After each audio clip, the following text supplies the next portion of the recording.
Hi అండి అందరికీ. ఈ వీడియో చేయడానికి ముఖ్య కారణం డైమండ్ డెకాయిట్ అనే మూవీ ఈ నెల 10వ తారీఖున థియేటర్స్లో మీ ముందుకు వస్తుందండి. ఆ మూవీ చాలా బాగా ఉంటుందండి. చాలా కష్టపడి తీసాము. మన కడప జిల్లాలో ఉండే లొకేషన్స్లో చాలా కష్టపడి తీసామండి మూవీ. అంతా మన రాయలసీమ వాసులే. అందరూ మూవీని చూడండి, సపోర్ట్ చేయమని కోరుకుంటున్నానండి మనస్ఫూర్తిగా. ఈ మూవీలో నేను కూడా యాక్ట్ చేశానండి. ఈ మూవీ మన కడపలో diamond dacoit movie Kadapa Pratap థియేటర్లో మీ ముందుకు వస్తుందండి. ఉదయం 11:30 నుంచి 1 షో పడుతుంది. తర్వాత 6:30కు ఇంకో షో వేస్తారు. తప్పక చూడండి. ముఖ్యంగా మహిళలకు free free free.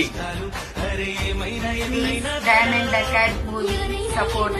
Thank you. Bye.